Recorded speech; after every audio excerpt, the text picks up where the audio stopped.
So you're in close. Even though I can pull off the chamber for a side kick, it's not going to do much else from here, except maybe end up in your opponent's privates, groin area. But what you can do is strike the lower or lowest parts of your opponent with some better results. Especially if you manage to occupy or tie your opponent up while in close.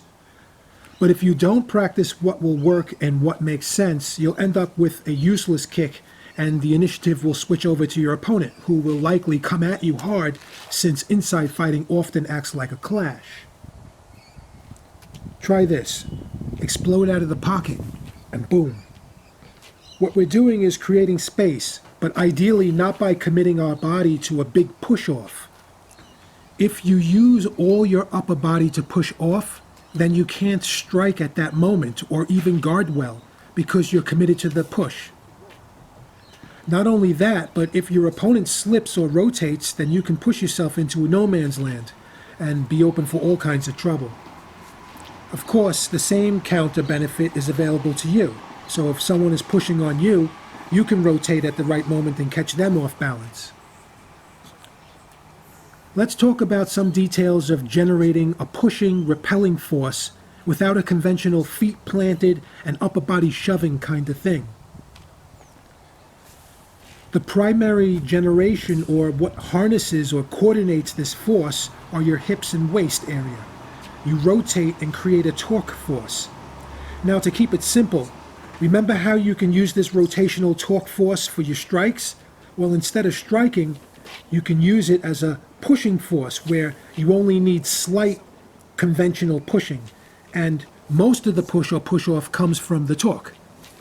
If you're wondering, yeah, we are dealing with Newton's third law. For every action, there is an equal and opposite reaction. So the force you are generating and then apply to your opponent, you use also for the opposite reaction, which is what gives you the force to spring off and push off. What's great about this is your point of interaction need only be a moment, so you can still harness the opposite reaction even if in the process your opponent falls down or tries to significantly absorb the force and not send much back. Pushing off and creating space often involves opportune surprise moments. Since you could be dealing with longer distances as a result of the clearance, throw some kicks. Having fun with the rear naked choke. I like practicing arm and leg locks on tough tree trunks because it hurts to apply them, so I feel I'm really working to apply and maintain them. I don't know, maybe it's just me. This next exercise is designed to get your body familiar with explosive transition changes. Work through some regular stance and position and then explode out of it with composure.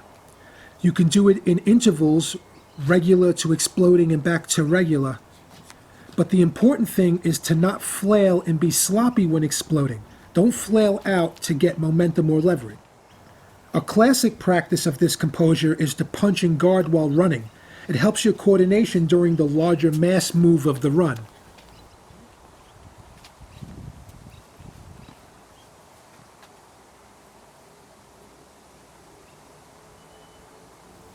And here you can see we can practice fighting during larger mass body movements like running, or any movement covering longer distances, or just being very mobile. So again, have your hands fighting ready during some of your mobile moments. Not only that, but practice different actions for each upper extremity at the same time. For example, one is striking while the other is blocking, generally in some range of being simultaneous, pretty much at the same time. The point is to not only block and then punch, but to do both at once, block and strike together.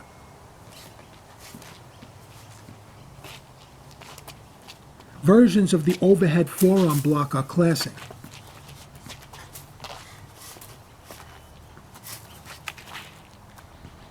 And also striking on the move. It can be very tricky because normally your feet would like to get planted for leverage with your strike, and being on the move can take a lot of momentum away from some kicks.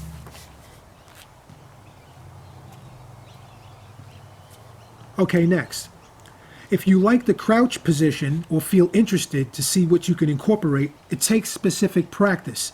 You'll understand the restrictions right away when you throw some strikes from the crouch. Some strikes can flow well in that low position, but others will take practice to make them work. And kicking can be even more difficult to manage, but you certainly can. I think it can be a great option in your arsenal, especially if you practice good transitions from crouch to upright or regular stances. You can get out of the way of a lot of danger by varying your ducking and dipping crouch positions without needing to finish off by backing away. Instead, stay in the pocket, defend and avoid, then transition to counter. There are times when retreating and just clearing out to regroup can be wise, but it shouldn't be your only way to defend. You must be able to have enough defense and or ability to not run away from every attempt your opponent makes. Okay, next drill practices quickly drawing back your extremity after striking. Do not underestimate this practice.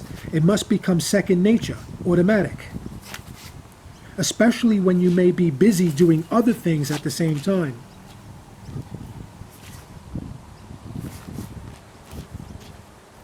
Here's another drill. Identify a short and long distance target and strike each one in succession, or at the same time if possible.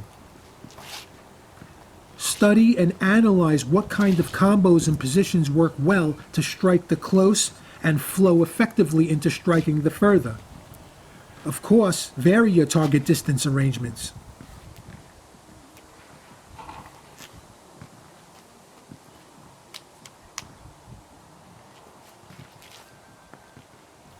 I had the urge to work on kicks in the crouch and while keeping low, so here are some.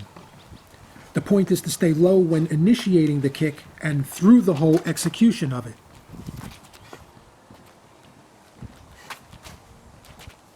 Be careful about injury and tweaks, strains and sprain stuff, because these low positions can decrease some of your pivot range in both lower and upper body parts. Start out slow so you can feel where the strains are and work through it. It's usually not the norm to learn how to kick from very low crouched stance positions, and I don't mean a traditional horse stance. Well, that's about it, my friends. This is the last part of May 9th session. See you soon.